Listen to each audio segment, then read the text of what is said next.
Hello, Chief Warrant Officer 4 Pinion, U.S. Navy retired, telling some stories of my naval career. This one is part 2 of reporting aboard to John F. Kennedy, CV67, as the Catapult Rescue and Maintenance Officer. Now, I'm up to the point in part 1 where I ended it, where I'm checking in for duty. I have my check-in sheet, and I'm going around meeting people, other departments and so forth, checking in.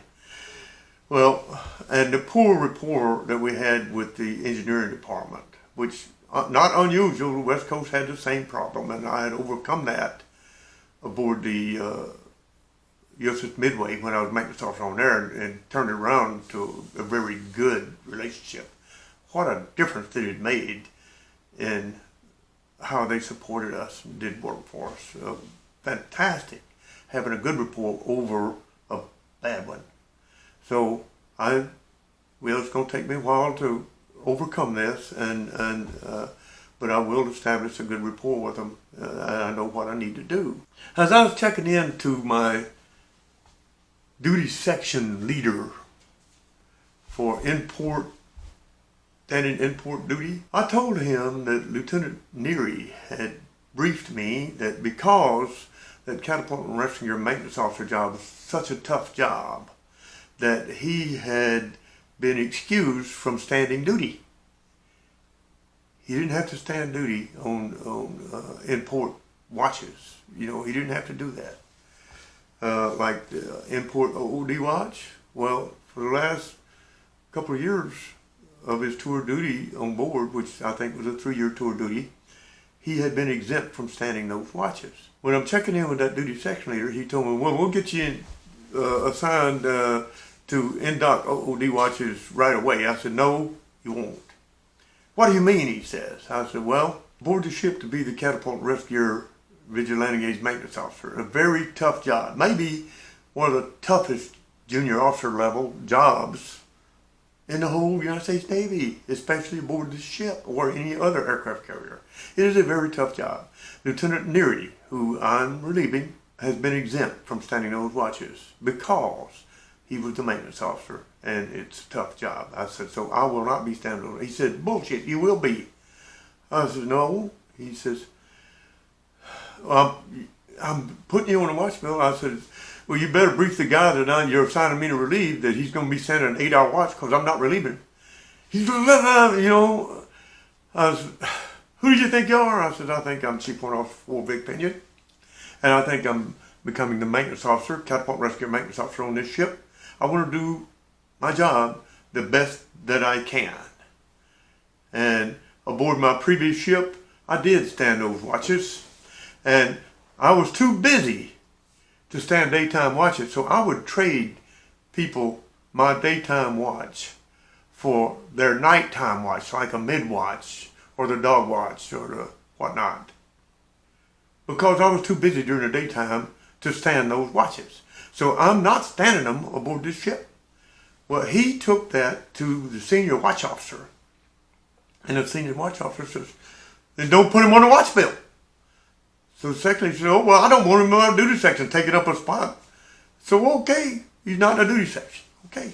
I went my whole tour of duty aboard the John F. Kennedy without being in a duty section or ever standing in OOD import watch. But guess what? My working hours were longer than about anybody else's aboard that ship. My standard day was like an 18-hour work day. At sea, sometimes longer, and in port, my standard day was generally about 8 hours every day. That's just the way it was.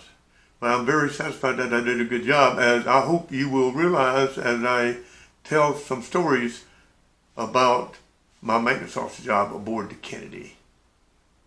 The very first one was, I told you briefly that I had inspected the machinery and I found 24 pages of discrepancies. Well, I started addressing those right away. One of them was big balls of weld on the catapult high pressure hydraulic piping, where it had cracked, broke, and sprayed hydraulic fluid all over the place. And they would be at sea operating, and they would blow down hydraulic pressure, and they would grind, not even grind the crack out, just just put a big ball of weld on it to make it stop leaking so they continue operating, but then never fixed that properly. So I was addressing that. I had the maintenance chief and both the catapult chiefs escort me through the catapult and show me that piping, and we talked about it. Well, the maintenance chief was ABEC Doug Cheney at the time. He had been the Bowcats chief, and he was very proud to have gotten a big long length of jet blast deflector hydraulic piping replaced recently because it had been cracking and spraying hydraulic fluid. And he was happily showed me that. I said, but let's talk about this other piping. He said, well, during the previous overhaul, that had been scheduled to be done, and they rescheduled it to be done during this overhaul. And it is scheduled to be done during the upcoming overhaul in about a year and a half. And I reviewed the CSMP, Current Ships Maintenance Project, which showed the jobs that were already planned by the CAFSU reps and the ship for that upcoming overhaul. That's a year and a half in the future almost, you know. Okay, I'm very impressed with that. That's a good thing to be doing, looking at this far in advance, making sure those work requests are written thoroughly and properly. We addressed electrical grounds in the catapult electrical circuitry. Well, they told me about the division having a special catapult electrician work center that was manned with 6 men, an EM2 and EM3, and the rest of them was like a fireman, and the rest of them were ABs, junior ABs. But every electrical maintenance job that we had cognizance of, preventive maintenance and corrective maintenance, was theirs to perform. And I got the impression that these chiefs and first-class petty officers, catapult captains, would just turn it over to the electricians, and then nobody supervised them. But I had found a massive amount of electrical problems that told me that they would have a lot of grounds in their electrical circuit, the control circuitry of the catapult. And yes, they had been, and it had been recorded in the maintenance logs. They'd been having and operating with below minimum acceptable grounds on an emergency operating procedure until you can fix it, but without ever really fixing it. I had found a lot of problems with the electrical circuitry, and I took the cat electricians around and the second class electricians made, and showed him each one of them. And as I showed them to him, I explained to him what to do, and I told him the standard I wanted to achieve. I wanted him to achieve a minimum of 5 megohms ground readings daily. And he rolled his eyes. He didn't believe it was possible.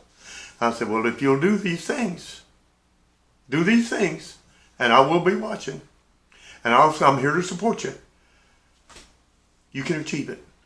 Well, guess what? He did, or we did, in less than 3 months. Y'all carry on.